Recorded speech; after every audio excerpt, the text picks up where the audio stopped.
Latest news updates కోసం ఇప్పుడే download చేసుకోండి media effects app. Welcome to media effects.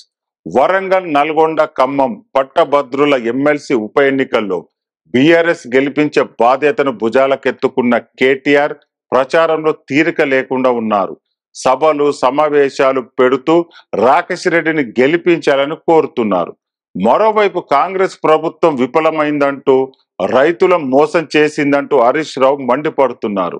ఎన్నికలకు ముందు వడ్లకు 500 రూపాయలు బోనస్ ఇస్తామని చెప్పి ఇప్పుడు ఆ బోనస్ కేవలం సన్నపు వడ్లకు ఇస్తామంటారా అని హరీష్ ప్రశ్నిస్తున్నారు.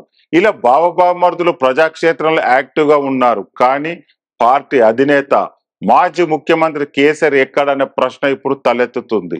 అసెంబ్లీ ఎన్నికల పరాభవం తర్వాత తుంటి మార్పిడి శస్త్రచికిత్స కారణంగా కేసీఆర్ కాస్త విరామం తీసుకున్నారు.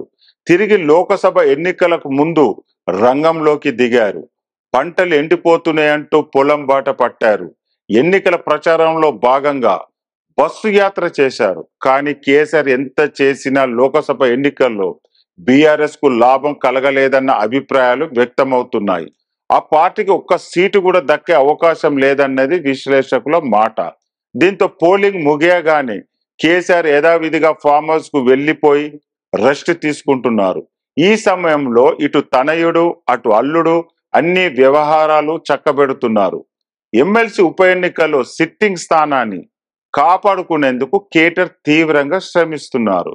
మరోవైపు కాంగ్రెస్ ప్రభుత్వంపై ఎప్పటికప్పుడు విమర్శలు చేస్తూ పార్టీ ఉనికిని కాపాడేందుకు హరీష్ కష్టపడుతున్నారు. దీంతో కేసీఆర్ బయటకు రావడం లేదని అంటున్నారు. అయితే లోకసభ ఎన్నికల ఫలితాలను బట్టి కేసీఆర్ భవిష్యత్తు కార్యాచరణ ఉంటుందని బీఆర్ఎస్ పార్టీ వర్గాలు మాట్లాడుకుంటున్నాయి.